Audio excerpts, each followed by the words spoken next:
17 ঘন্টা প্রায় জার্নি করে সাজেকে যাই, কিন্তু 17 ঘন্টার পরে আমরা না হলে 1 ঘন্টা পর পর রেস্ট নিয়েছি। তোমরা 1 ঘন্টা পর মানে পর আমরা 30 নিজেদের উপর মিনিট 20 খুব মিনিট করে। কেয়ার করতাম আর কি। তো রেস্ট নিয়ে নিয়ে আমরা 27 ঘন্টা জার্নি করে সাজেকে যাই, এবং সাজেকে খুব ভালো সময় কাটিয়েছি। তিন দিন ছিলাম।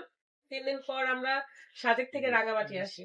দেখেন, সাজেকের এত উঁচু নিচু পাহাড়, সবাই কিন্তু জানে যে কত বিপজ্জনক সেই রাস্তাগুলো। তারপরেও আমরা আল্লাহর রহমতে খুব সুন্দর করে গিয়েছিলাম এবং খুব ভালোভাবে এসেছি। কারণ আমরা দলবদ্ধ হয়ে কি অনেক থাকে না যে কি বলে, অনেক রুলস মেনটেন করে আমরা গিয়েছি, যে স্পিড ব্রেকার দেখলে হাত দিয়ে দেখানো, বা সামনে বাস আসলে বলা। কারণ আমাদের হেলমেটে ডিভাইস ছিল, রাদের হেলমেটে এবং শাওনের হেলমেটে ডিভাইস ছিল, আর একটা ভাইয়ার হেলমেটেও ডিভাইস ছিল। তো সবার সাথে সবার কানেক্ট থাকতো। তো যাই হোক, সাজেকের ট্রিপটা খুব সুন্দর হয়েছে। তারপরে সাজেক থেকে আমরা রাঙামাটি আসি, রাঙামাটি 2 দিন ছিলাম। তারপর রাঙামাটি থেকে হঠাৎ করেই সবাই প্ল্যান করে, যেখান থেকে তো কক্সবাজার কত কিলো ছিল, 180 কিলো না, 190 কিলো। তো সকালবেলায় শাওনি ফার্স্ট টাইম মানে উদ্যোগটা করে কক্সবাজার যে যাওয়ার প্ল্যানটা শাওনিরই ছিল। কারণ ও বলছিল যে ভাইয়া বাইক ট্যুরে তো কখনো আর আসবো না। কারণ আমাদের এটা প্ল্যান ছিল যে বাইক ট্যুর এটাই প্রথম, এটাই শেষ, এত দূরে আর কখনো আসবো না।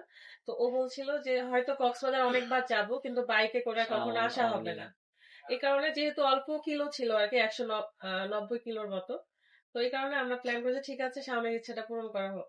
তখন আমরা আর আমাদেরও ওই কথা শুনে ইচ্ছা হচ্ছিল যে ঠিক আছে কক্সবাজার আমরা বাইক নিয়ে যাবো, উঠতে উঠতে যাব।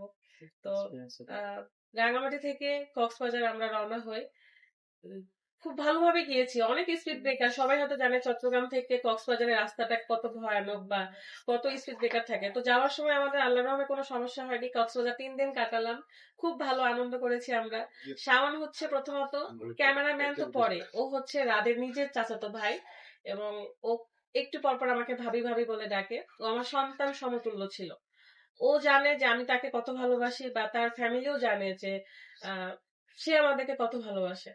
তো যাই হোক, কক্সবাজার ট্রিপ শেষ করলাম করে আমরা ঢাকার উদ্দেশ্যে রওনা হচ্ছিলাম। ঢাকায় 1 রাত থাকার কথা ছিল, কিন্তু কক্সবাজার থেকে চট্টগ্রাম আসার কত কিলো আসছিলাম, 60 কিলো।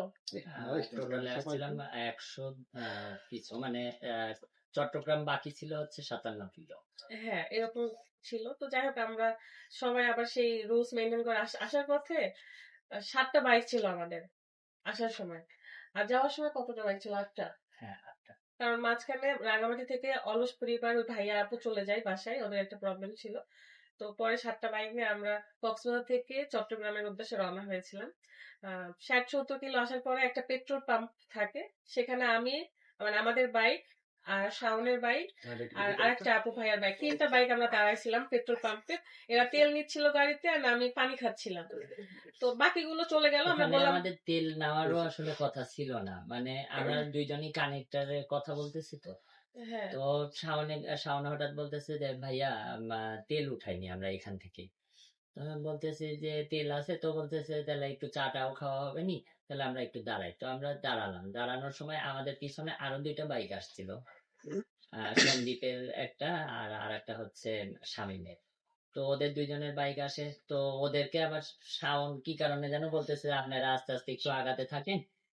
সামনে একটা হচ্ছে রেস্টুরেন্ট ছিল, রেস্টুরেন্টের নাম জানি না, যাই হোক, মানে আমরা ওখানে তেল নেওয়ার পথে সি ওয়ার্ল্ড। আমি হ্যাঁ, বলি সি ওয়ার্ল্ড রেস্টুরেন্ট ছিল। তো ও বলতেছিল যে আপনারা সি ওয়ার্ল্ডে যে দাঁড়ান, আমরা আসতেছি। নিয়ে আমরা তিনজনই গাড়ি ফুল ট্যাঙ্ক করি, পানি হ্যাঁ, খাই, মানে চা আমরা খাই। পেট্রোল পাম্পে থাকা অবস্থা ওদেরকে হাতে দেখলাম তোমরা সামনে যাও, আমরা আসতেছি।